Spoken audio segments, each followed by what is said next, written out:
offset. But you only do not pay to that tune. If you made sales of 1 billion, don't say I'm not paying the entire billion because UPDF did pay me.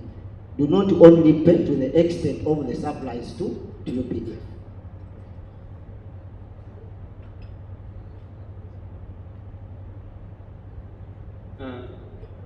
Good afternoon. I have two questions. One, for Kakila's example, how do you deal with the reworks while in transit and damages?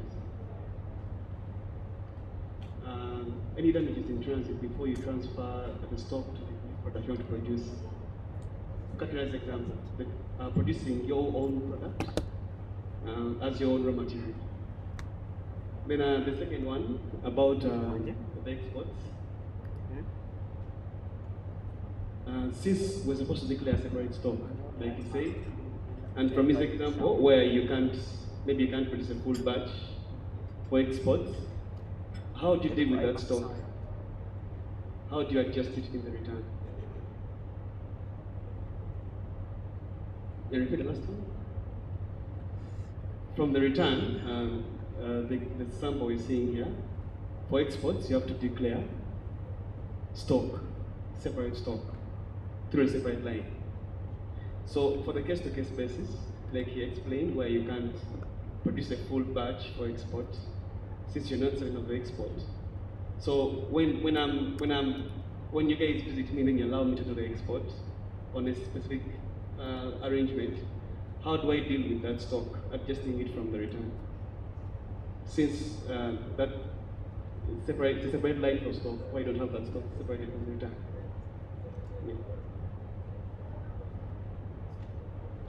The first question was what again? Okay, the second maybe. The first one about Kakira's example, where you produce your own stock for consumption, where you advise us to invoice yourself. Self-invoice.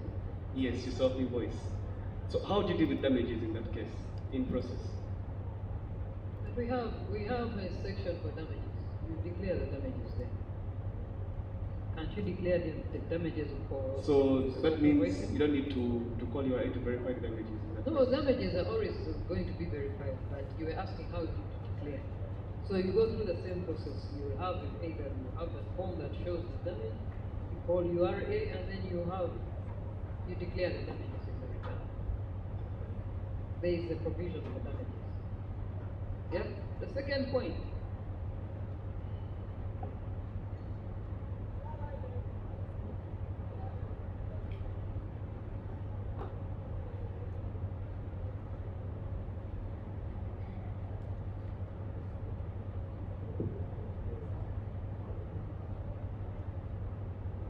Hello.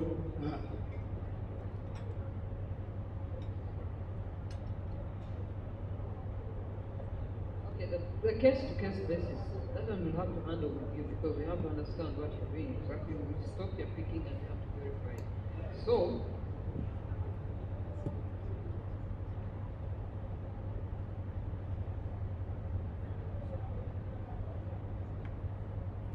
what I'm saying, we shall handle it with you on a case-to-case, depending on exactly what you've told us. I'm not going to tell you what to do here so that you can. Yes, please. Hello. Mine is about stock keeping units. Say I'm producing this water in 0.5 liters and 1.5 liters. What I didn't understand when we are doing the returns, do we return them separately, or because they are all water we can join and make the return at once? Thank you.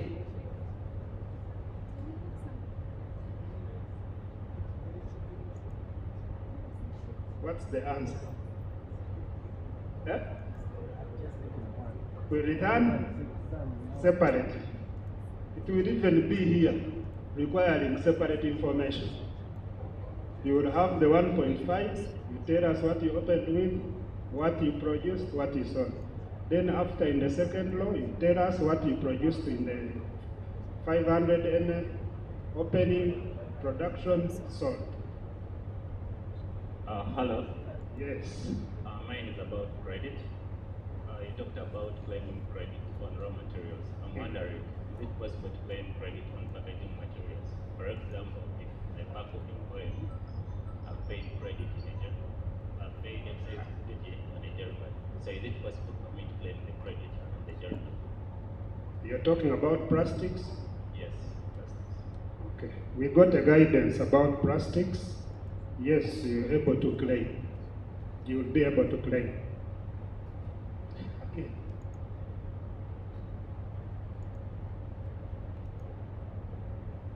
Hello, Yes. my name is Immaculate. Like everyone else concerned was about their exports. I don't know, maybe I didn't get it, but in the previous return, we would have where you put your exports, then there is another column where you have to list it, where they were damages, repairs, and exports. But in this other one, I haven't seen where you list it, because in the previous return, when you would put it, it would automatically bring the tax. But when you list it, it goes back to zero. So in this other one, I don't know how we are going to treat that. I haven't seen it on it. Thank you. I thought we showed you that you will make a separate line for exports. We do not want to mix DTS with exports. Reason being one, we are saying DTS is only fixed on products that are going to be locally produced. Isn't it? Produced and sold, yeah. That are going to be sold within. Meaning that if I'm going to produce for export, I do not need DTS. And since since I was not using DTS, it means that information will not be captured here, will not be pre-filled here. That's why we're saying you'll go to the first form and, yes, the upper form, and fill in your information separately. When you come, you will choose the SKU. When you come to market type, you choose foreign, and then you fill in the information. So that means every other month, you will be having production that is different from DTS. You will have your sales that are separate. What these other guys have been asking about is about exports. Is when you decide to sell DTS stamped products across the border. You just have to understand that why we are changing the return is because of those loopholes, whereby someone would produce for local, they have sold locally, but they are telling us there was an export. It is only after you have tried to validate, you ask where is your exportation documents, and then they have no evidence. Or even, because the goods are not to be exported, the ones which are stamped are not to be exported. This person exported goods which were not on DTS, meaning we don't have a record of them. But now, he's accounting for them where he applied stamps. Isn't that fair? Is that fair? That's not fair. So that is what we're trying to chew down. Hello. I want to put a point also still on export. That is a big challenge. I think both us, then the DTS team. Here will come an instance. I heard Madam Samadi say we have to have separate stock For export. Then I think one of my colleagues mentioned we cannot determine our market, that is for export. Imagine you found maybe a store like this, I have my cartons of kombucha.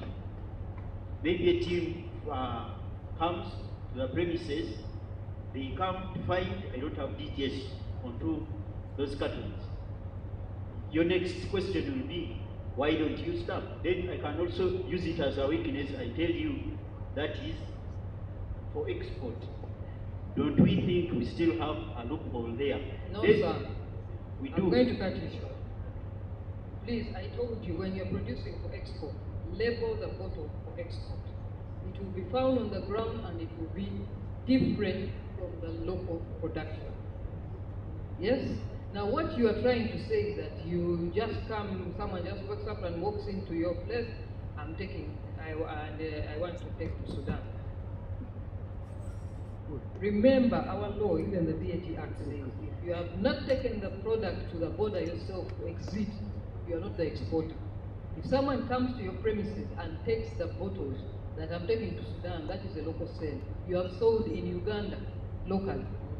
Please note that.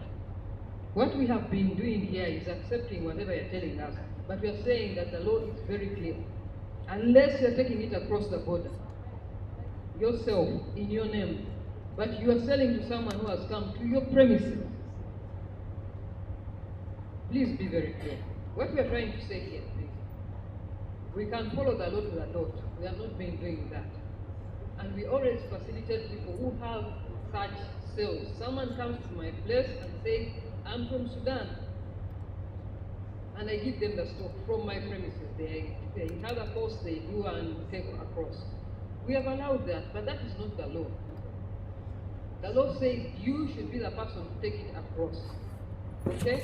Let us not force this issue. That's why I'm saying we're doing this on a case-to-case basis. You have evidence, you have proof, and that sort of thing, you verify. But you don't force the issue. Someone, for us, they've just come and they've just taken. Please, let's be civil. Thank you. Patrick is my name, from Oyama General Stores. My concern is DTS doesn't upload data in real time. At least that is in our site. We've had issues with the enforcement team from Arua, but when they would come to site, they would appreciate it. Because products that have been stamped immediately passed through the line, they would use their scanners and won't find them on the system. When we take them to our stores for products that have stayed 3, 4, 5 days, they will scan and find them. Now, what safeguards do we have here? Because we used to file on the first day of the month of the next month, and then we had issues with then John and Robert Amanya. 5 months down the road, they issued us an assessment for variance in what we have uploaded. And later, when we reconciled, we did a test. We called them on the first day of the next month. They uploaded their record, we uploaded ours, and compared, and we give ourselves 5-6 days. Download again, and we found those variants.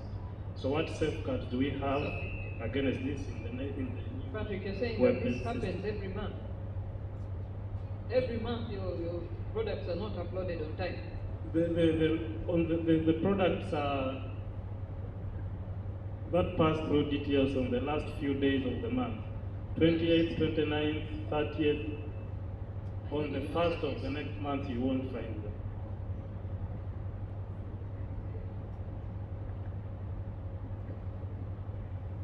Okay, thank you, Samari. Patrick, glad to see you. I think if you're talking about, I'm James, I'm from Sikipa, I'm the operations manager. So Patrick, what we have from Oyoma is your internet. Normally, as you're aware, this communication is through internet. So if your internet is not on, there's no communication between your site to URA data centers. So what we've been battling with you, especially Oyoma, is you delay to pay your internet provider. So they cut you off. So once you are off, surely, and then we help you. We will help you sometimes call your internet provider, and when you pay, all the information is routed to URA. So key for us here is for automated sites, internet has to be on. and you need to have a good communication with your provider, internet provider. So once those two are constant, then we can discuss any other issue that happens. But Oyoma, specifically, your issue has been the internet. Thank you, Patrick. I think we've answered your question. Next. Thank you. I just have a question to ask regarding the claim for LED. We manufacture water, and we were told some times ago that we're not supposed to claim from the raw material to the sales. So now the question is it confirmed that you're able to claim? Like it has been mentioned, the minister wrote a letter. Yes. Which is not in the law, but which he wrote and said that you can claim. So you can claim. So I can claim backward. Going all forward. the way. Going forward, please, not backward. Going forward, please. Thank you. Going forward only. Is there another question? Thank you. I just wanted to take you back to what the other gentleman had talked about, what the official, I think, from SIPCO was trying to say. The thing is, when the month ends, and say you get a report for stock that has been activated, you're not going to get the accurate figures. What you people can do, maybe we can agree to disagree, but what you can do is make a test, because some of us have done that. And what happens is that when the month ends, you look at the figures for what has been activated.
problem.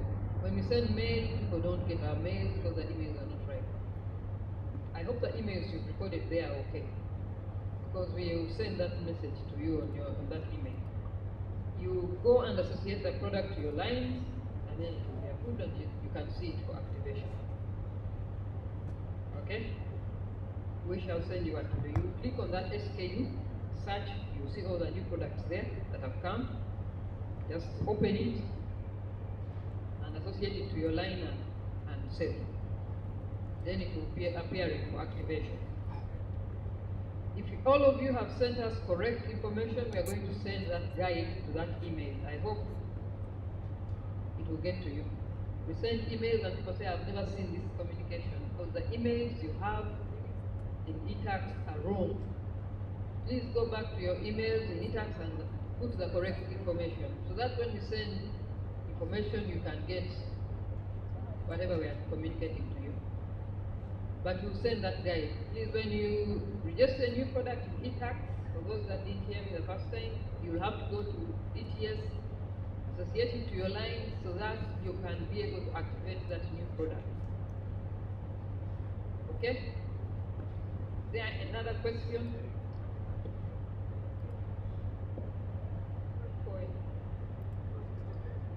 I'm Ibrahim from Harris.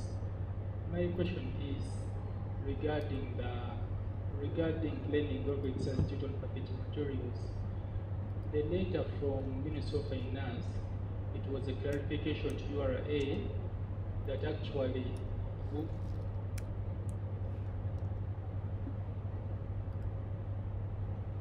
the letter from Ministry of Finance was a clarification to URA that what we are doing, the act of we claiming excise duty on packaging materials was right. My question is, what is the fate of some of us who were already assessed by URA for the excise duty we had already claimed for the previous years? You know for a fact you did pay that. You objected, didn't you? You objected, so you can go, if you have an assessment, you can object and it will be rectified. I know you did pay. So please, you can object. Yes, thank you for the presentation. My question is, I'm called Abdul Hakim. When we do apply, how much time do we need to wait for the approvals? We need estimates, because sometimes we have to wait longer. In business, time is very key. But with URA, you can find you are waiting 3, 4, 5 days without being approved. So how much time do we need? Okay, we have a scenario, we should not go beyond 1 day to approve the thing. But in case you have done it, usually all the nice people here, when they put in an order, they write email to us and say, I have done this, please. You can send us a mail to remind us, and we handle. But we are supposed to do it within 24 hours. One last question. Some of the things are new. You are going to find most of our colleagues have not been able to attend here. Do they have a point of reference maybe online where they can get and refresh their minds without coming specifically to URA offices? You mean like a guide on how to do this? We do have guides that we can share. But one that we must take you through so that you appreciate. But our offices are open.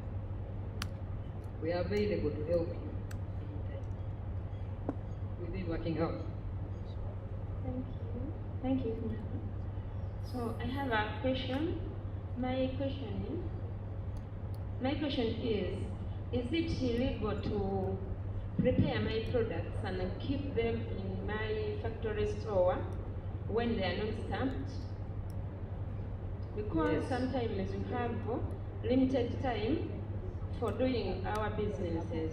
Some of us, we are government workers, whereby we have 2 days in a week for doing our own business. So we find ourselves that we have to maybe to use those 2 days to prepare that work ready for us to stamp.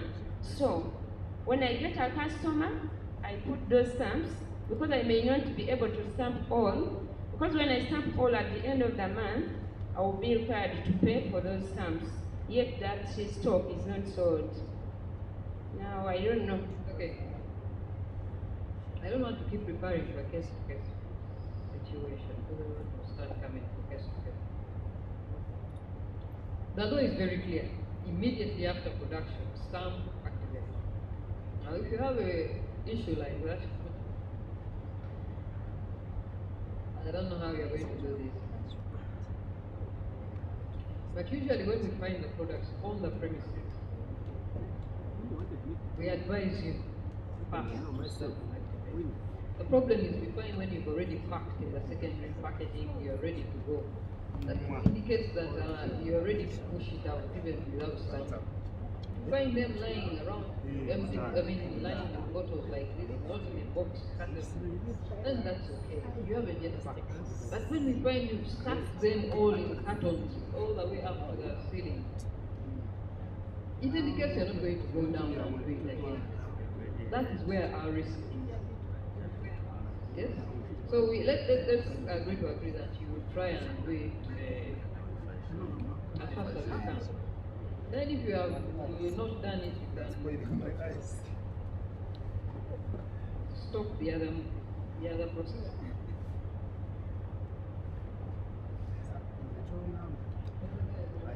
For me, the question is, I think I should show you a sample here. You find some codes that are lucky. What should I do?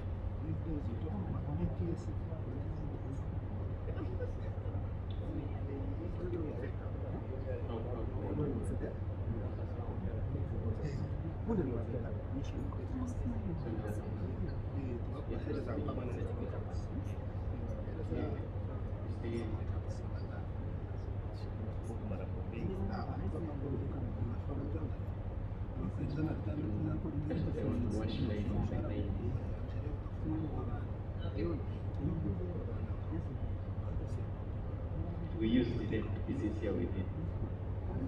Yeah, we used the date. Yeah, we did. Yes, we did.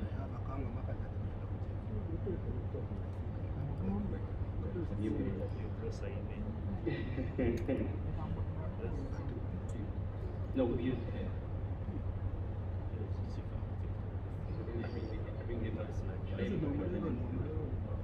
No, they market.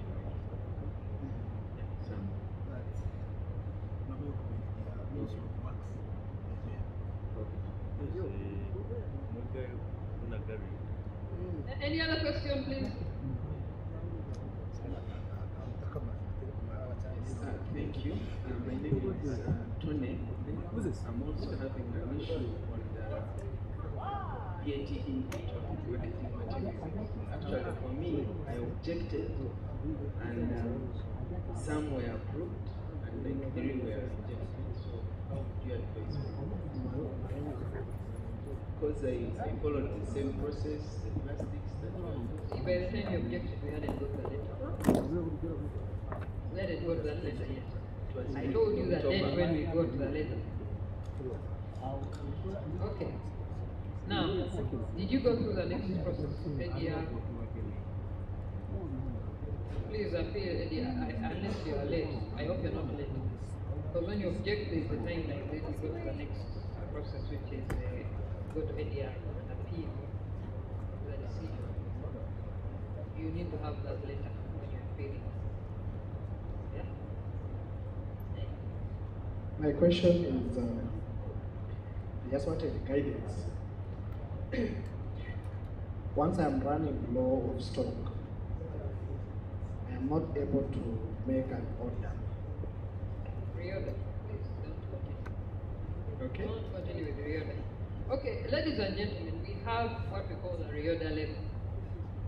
This was management's decision to cap when someone can get a new request for stamps in the system. When we started a long time ago, 5 years ago or so, people were taking stamps and not using them. They were not using them, and when management reviewed their performance, they realized they're just issuing stamps. People are not filing, they are not paying, and we just keep giving you stamps. So management decided in their wisdom that we shall cap when you should come back for those stamps, when after you have activated and accounted for the stamps. And that is why we have what we call the reorder level of 92%, you say. Now, that said, we've had several complaints, especially from the big manufacturers, and we have addressed this issue with management. They are still not convinced, but we are still waiting for them to give us a go-ahead to change that reorder label. It's something that is in the works. Titus, please bear with us. So how is that incorporated into our return? Taking that into consideration, how is it going to affect the return? How does that come into the return? Once we have activated and we have not utilized, it means production, and yet we have actually not used it. But Titus, let me ask. By the time you get to that to need to order, the volumes that are remaining in stock, are they so many that they can't be used in that same month? Maybe it becomes a coincidence that it is within like the end of the month, because I may have like around 2 million at the time of order. So if I have 2 million stamps, and I'm considering that I can take maybe 2 days to get the stamps, the process of getting. Yeah, so I could be having around 2 million. So when you pre-activate, it affects your declaration. Is that what you're saying? The good thing, production does not affect your tax payment. You can produce and declare in advance. It will not affect what you are supposed to pay as taxes at the end of the day. Okay?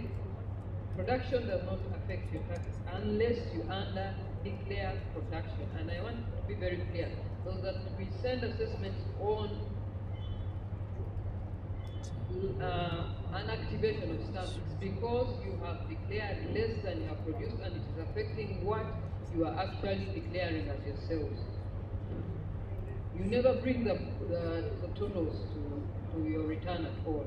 You keep declaring a little portion as production so that you can declare a little portion as your sales, on which you can pay tax. And that is where management is very concerned. That is why they want everything that is produced to be appearing in your return, so that whatever is produced can be seen and known that that is from which we are expected to get tax. Are we clear on that? But some of you are only declaring a small portion as produced, so that you can only declare a smaller portion as your sales. That is where the risk comes in. And that is why we assess on non-declared activation. Thank you, Madam Samari, for the response on what you have guided here, Mr. Titus.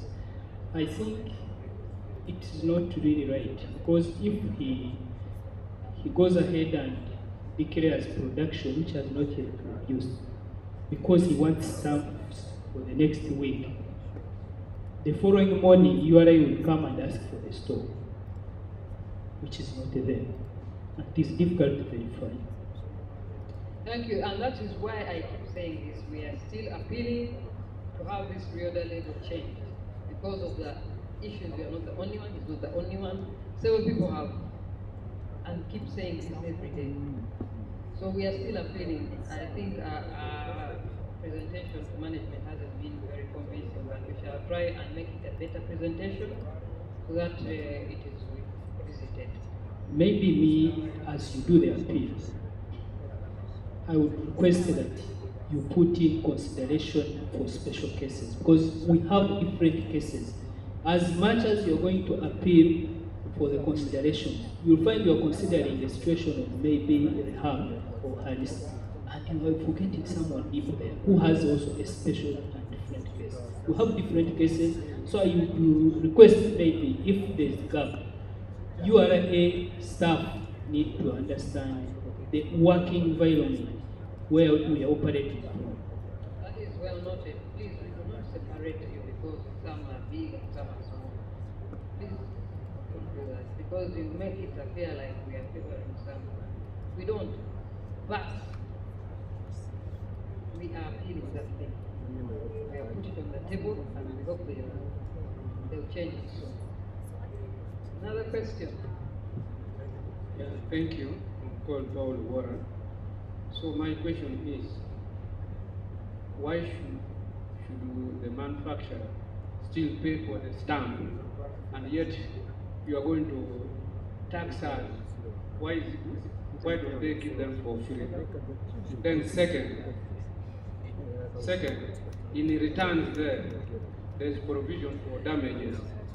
But for us in the juice, before the customer takes your product, maybe you have introduced the new product, whatever in the market, they want sample. How shall we account for that sample? Thank you. Because we are using sales approach, not market approach.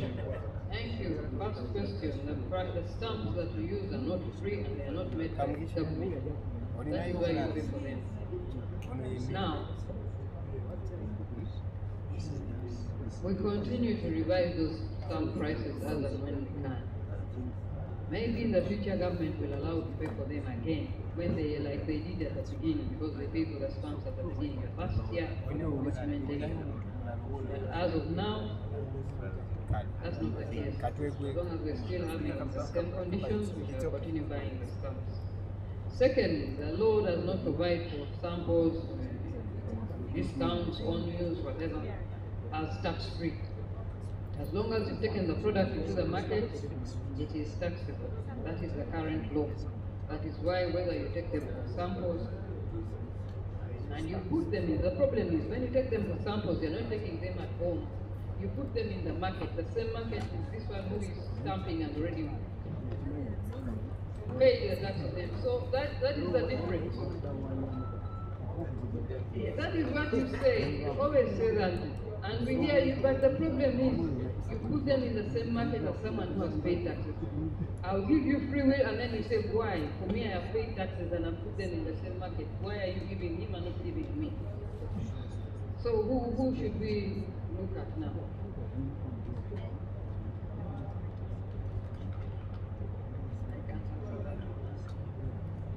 Hello?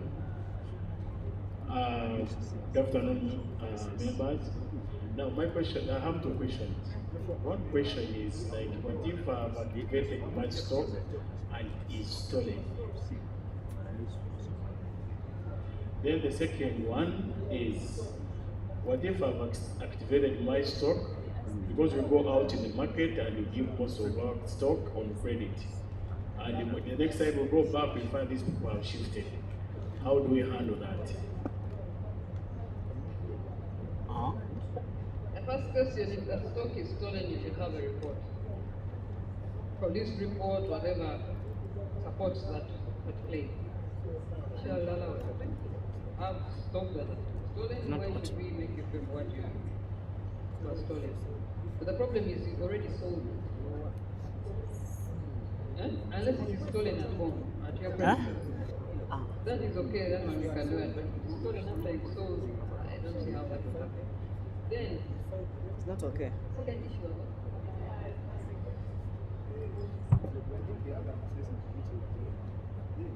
You've given out? Our law, I think, defines the tax point whichever is earlier. Invoice, whatever. And that's what you said.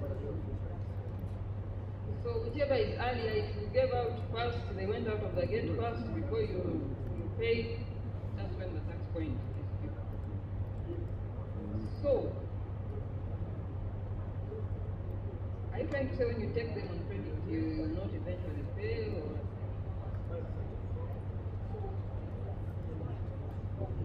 or? Okay, we have two methods of accounting.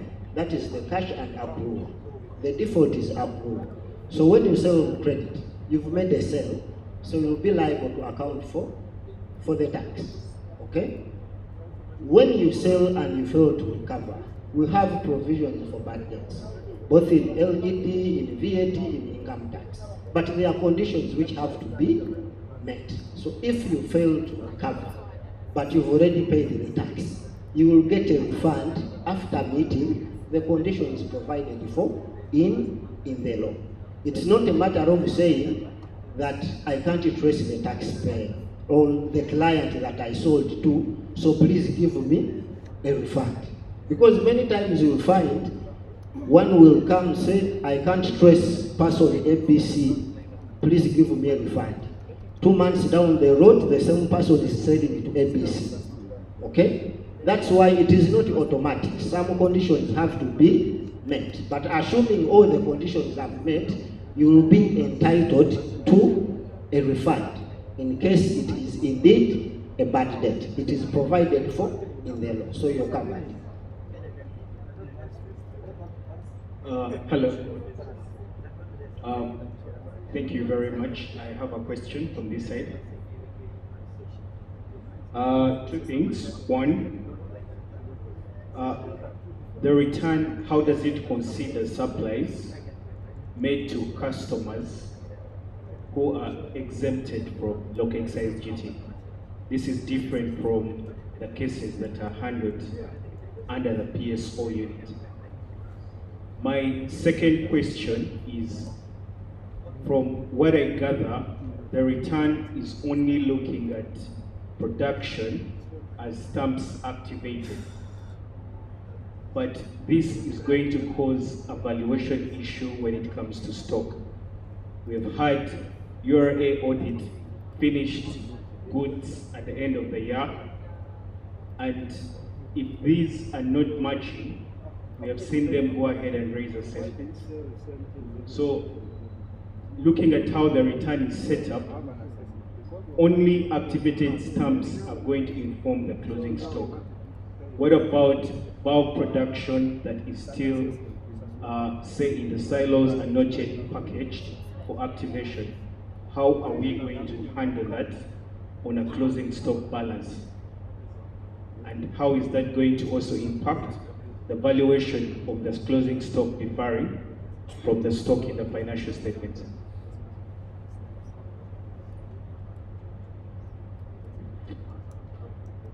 Okay, I'll start with the last one.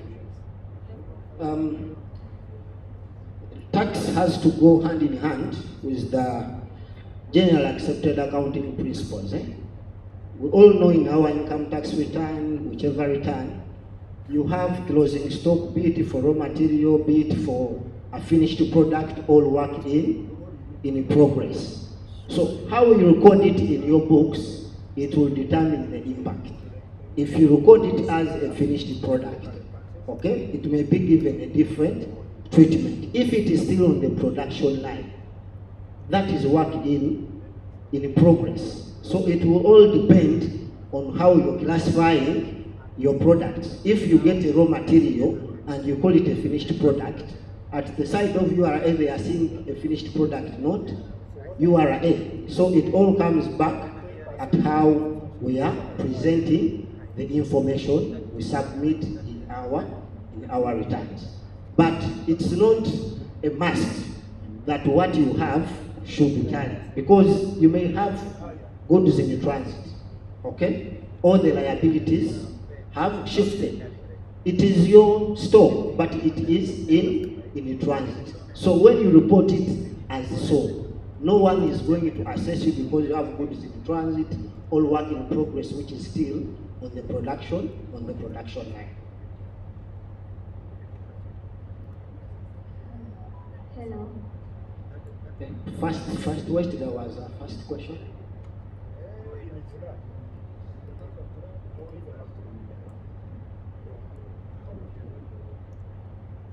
Okay, the customers who are exempted from LED,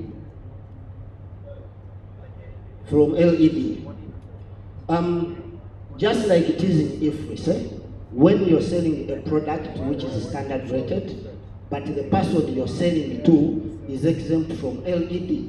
Maybe a person is a developer in an industrial park, okay? You normally go to business policy, they do the configuration for you to be able to sell that product and it will not attract LED. So we are going to take the same procedure to that effect. It has been available. I mean, even now they've been selling. Because the people who are exempting LED, they are not starting now. They've been there.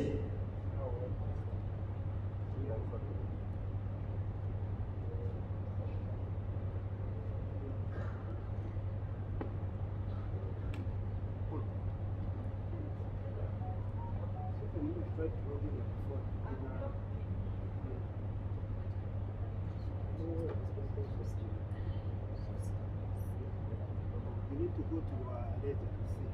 We are assessing all of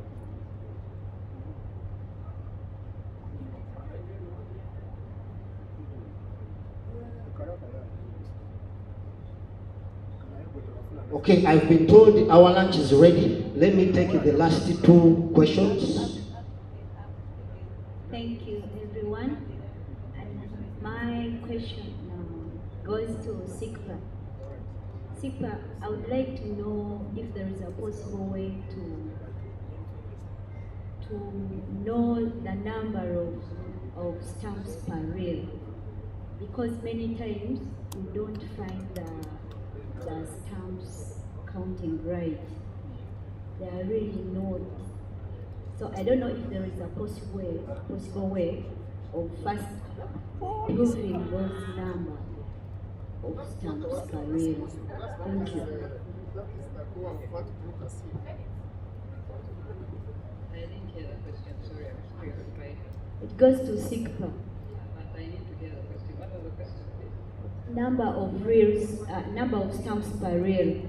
Because every time, not every reel count right. Because I purchase a 30,000 reel, but which makes to 25,000, 2,500 something per stamp. So every time you find you get like 2,492, 2,474, something like that. They can't make 2,500. So is there a possible way that we manufacturers first approve that those stamps are really 2,500 to 2,500? Yes. Is there any possible way? Because we don't get those number of stamps. Thank you. Okay, I think the question is clear. Thank you so much. Getting the possible way, it can be a yes or a no. However, the stamps that you get, and you said you get 30K. I believe that's maybe alcoholic or soda or water. Those rounds, we call them D19. So these, if you look at how we manufacture them, the precision we have in the manufacture of these stamps is so high-tech that it is impossible, close to impossible, for you to miss a stamp. If it's there, it might be maybe an additional one stamp, but not to the tune that you are saying. However, these stamps are used world over, not only in Uganda. You can make a study yourself, and you can invite us as well during this study. You start from the first stamp to the last stamp, and we look at your production vis-a-vis the number of stamps that we thought you are supposed to have. So we've done that for so many factories around, and indeed, whoever was saying they are less, they ended up saying that it's indeed true. They are to the right specification. But we are still, I think even URA is still open. URA knows the number of stamps on the reel. Back end in the system, you can know. If you want to know, you can always contact the team. We are here to support. But for any experiment you want, we are still open to redo and redo. But the comfort that we give you is these stamps are produced by high-tech technology that it's very close to impossible to miss the stamp. And those stamps are numbered, but you cannot know, because for security reasons, you will see the codes juggling. We can't tell you that this is number 1, number 2, up to the 30K for security reasons, but we can know. If you want to know the specific one, you can always tell us, and we'll give you their back-end information. Hello. I'm Alpha from a soft drink manufacturing company. My issue relates with the other man's issue. Madam has said that these digital stamps are not for a government, are for private entity. We pay for them. After paying for them, it costs 20 shillings per one. Then we come back and pay 75 shillings per each bottle. That's the LED. But my question is, if we buy these digital stamps, we use the money, and again we pay LED for money, then what's the use of this money? That 20 shillings we pay for each, if it's not a government entity, it's not a government revenue. In the due course, when you add the 75 shillings plus the 20 shillings, you get 95 shillings per each bottle you take to the market. In the due course of tallying for your annual or monthly returns, you're going to find that you can get something which is a bit higher. For 1 dozen or 1 carton to be in a market, it means if I add on these 20 shillings for the stamp and the 75 for the LED, I get a total amount of 1,140 shillings. So my issue is, and my concern is, where does this 20 shillings go if it's not for a government, and why do we pay it? And another concern of the other sister of mine, really, those stamps do not match the numbers we consume. Every day, whenever you consume, they don't match the number you consume. But in your system, still, you calculate the other very number which you think I consume, and you balance out the taxes. Thank you so much. Wow, such wonderful questions. Thank you so much. Mr. Charles Opio, the acting SCCM left you here, and I believe this is a question for you to answer. Where does the money go? Isn't it a beautiful one? Eh? Yeah, we have the big man who is going to answer that question. And I thank you for attending.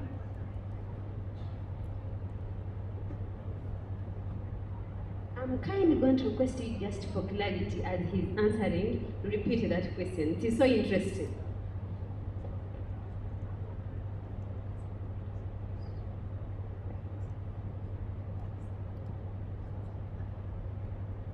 Okay, Mister, my question is, because the madam was saying that the 20 shillings we pay for each stamp is not for a government, it's for a private entity. So, if we pay for us who are in soft drinks, each bottle we pay something like 75 shillings for each bottle as LED. So, and we add on these 20 shillings for each stamp we buy from the other guys. So, if it's not for a government entity, yet it's the government which we pay our taxes to, what's the use of these 20 shillings? What's its value, and why do we pay it? Yet we pay the 75 shillings for each bottle. Should we say that we pay double or triple taxations? Or I just want to know, however much that we digitalized to another system, but there is a question mark behind. If I pay 20 for each, and you also come in as a government, you take your 75, what's the role of this 20? And where does it go? And what's its value?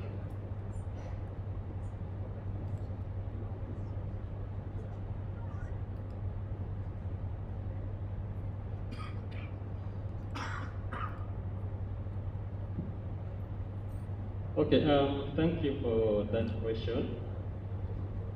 First of all, I would like to confirm that out of that money you pay for the stamp, there's a tax component in it, which still comes back to government.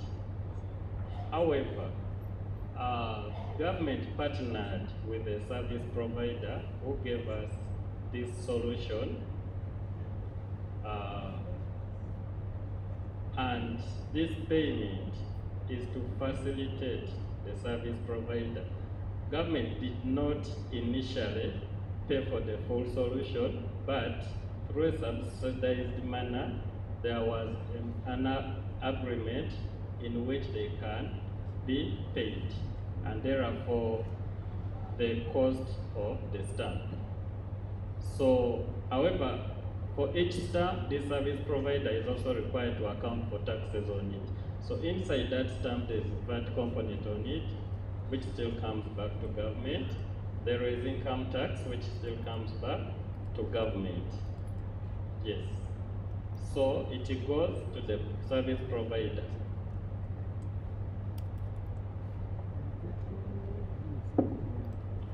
Thank you so much. Wasn't this 75 shillings per bottle? Wasn't it enough? Or if you could do, if the government could do, add on this 20 and they tax us once, then consuming these stamps, again you pay the LAD. Because what is teaching me, at the end of it all, I consume these stamps and again I pay LAD. Our government, should we say that the government is not worthy or does not or cannot hold all this and buy it within one time, and we pay once, because the 75 remains and the 20, that's a mandate if you were to produce. Can the government hide it all, tie it all, and you get just one component of tax? Yeah, that suggestion would be okay. However, you know the government budgeting cycle. We don't want a scenario where we need to allocate money and that time there's no sufficient. Therefore, we need the service provider to have the enough finances real time to be able to produce and provide for us stock of the stamps, which can always be available for you. If you follow the government cycle, we have budget cuts, you know the current economic situation of the country. We don't have enough time and we don't want some services to be derailed due to our budgeting cycles. So that's why government decided that for this arrangement, let the money be paid such that we can never have a shortage, which is caused by delay in disbursing the money to the service provider. Okay? So that is the arrangement of government. On whether you should combine, of course it will be affected. And you're also aware sometimes you declare excise duty and then don't pay. Now you imagine sometimes some of us here file our returns and default. In that way, you've already created a shortage. Eh? You may also be short of money. It is normal. Then you enter into installment arrangement, and then another person is unable to buy stamps. So we didn't want to break that cycle. But it is a good question. I think the time for questions has ended. We are headed for lunch. I would like to first of all thank all of you. I want to inform us, government is in a journey for digital transformation.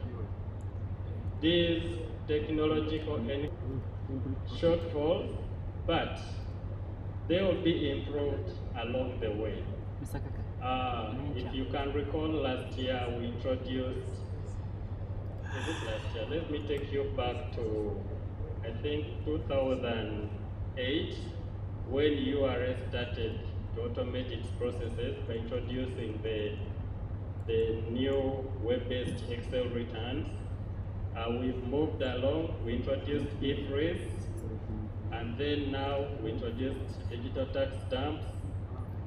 Then we started pre-filling returns, and this journey is going to continue. The whole aim, and this is a universal tax administration decision, make it easy for all taxpayers to comply.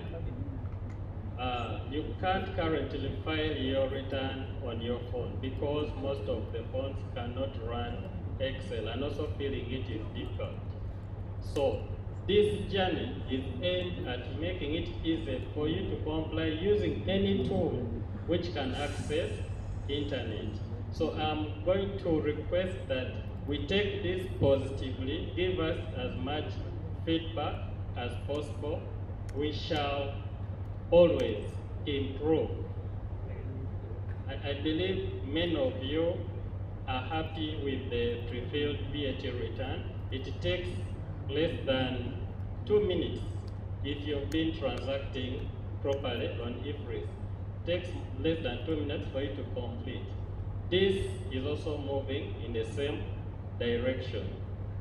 And you will find that in the long run, return filing will be easy. The next journey we are going to take is to pre-fill the pay-as-you-earn return. Most of you have payrolls. We shall be inviting you to discuss that.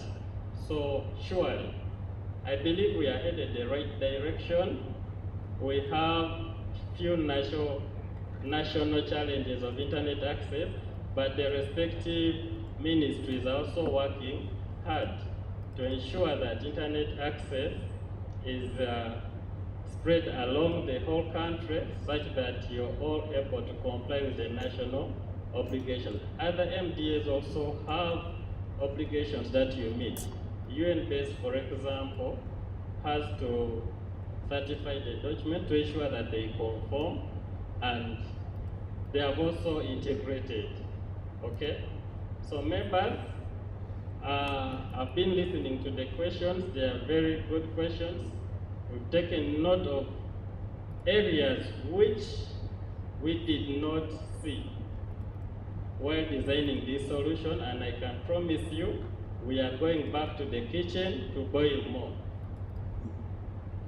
Now, this has been a one-day session. You're very busy people, and someone raised the question that now, how can I continue reading about this and practice without coming to URA? I'll promise you we are going to upload the user manual. It's ready. We shall have it published on our portal, and we shall not pull it down any soon. It has all the steps. Actually, the team here has explained, due to limited time, about only 50%. There are some fields which were being skipped. The question which was raised for exempt excise duty, and I believe that falls in the special safe-free zones and industrial parks. People who produce in those areas have an exemption. So when you are registering, if you select that you're producing in a free zone, then you qualify for the exemption. The return will not assess the excise duty.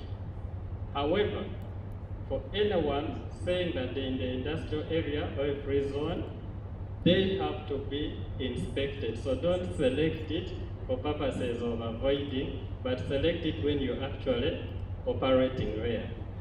Okay? I think there's a free zones authority which will confirm that you actually exist in that area. So with that, I don't want to delay you. Our session is ending now. URA management really thanks you so much for coming in such big numbers. It indicates that you are with Uganda and we are ready to build this country together. Let us comply with these new solutions and support government improve them. I think it's time for our lunch. Thank you, Essie, for the conclusion. But let's allow just 1 minute to somebody who has a katalekeka. Good afternoon, ladies and gentlemen. And this is just a vote of thanks to the Uganda Revenue Authority. You're welcome. It's good manners to say thank you for organizing this particular training. So thank you, Essie, for being available for us. Thank you, Samali, and the entire URA team.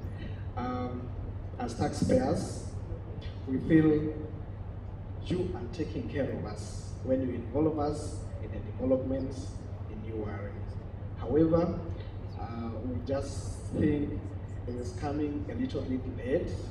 We should have more of these engagements before it's so close to implementation. I like the fact that the SC has appreciated our contributions. I wish this could have happened like around September, and then you continue putting them into development. By now, we would be like ready to implement. So the fact that it's supposed to be implemented already this return of November seems to me to be a little bit late. So this is my first engagement, and I'm supposed to be implementing it immediately. So I'm just thinking that more engagements in the future will be required from our side. Thank you so much. God bless you. Asante sana. You guys, we've done a lot. Eh? You've been too patient, you've been good listeners, you're good students. Let's do another asante sana. Asante sana. Yongeza tena.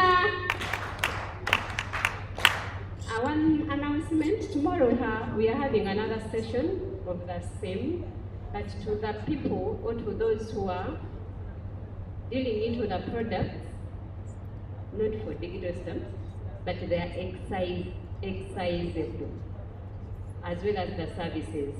But if you feel that you need more of it, you can come back tomorrow the same time. Our lunch. Allow me to add one thing. He has raised a very significant concern that we've come very late. Can you imagine? Today is 26, and we expect you to immediately comply next week. Eh? This is unfair. Okay, it is unfair, that is true. Internally, discussions are going on to provide an extension, so don't start panicking and make a lot of mistakes. At an appropriate time, a public notice will be issued when an extension is granted, okay? But you can start now checking your products and registering them, okay? But don't start panicking. Yes, and like my colleague has said, we have a session. Some of you here are tax agents. Please come back tomorrow. Those in the banking, telecom are also affected. If you have friends, please tell them it's very important to understand this. But if you also didn't understand, I said the empty chairs, please come back. Okay? We are not saying if you came today, don't come back. Please come back. You can all come back and join the group of tomorrow, so that we learn the thing, okay?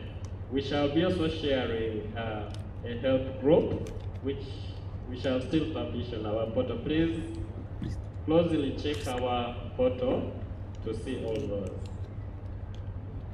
Thank you, SC. Thank you so much. Once he says, means that actually it is a yes. Me, I'm taking it as a yes. For lunch, take note of your coupons, their directions. Those who are going for lower arches and then upper arches, and also we have some VIP, very few, and we are going to recognize the people who really came very, very early. We have people from Premier Distillers, we have Titus, represented by David Katuram. We have Kabinti Foods and Beverages, and then from Kwan, I have some VIP tickets for you for food, but it's all the same, don't worry. So we thank you so much. We are waiting for you tomorrow. You have been a good team. We have taken note of your concerns. We shall forward them that require management. Those who have compliance issues, I have this assessment, I objected, it didn't work out. Kindly, you come to office. We shall be able to sort out those issues. Don't get annoyed that side. We are in it together, so let's try to resolve all those compliance issues that you have. Otherwise, as SC said, the meeting is closed. Let's go for lunch.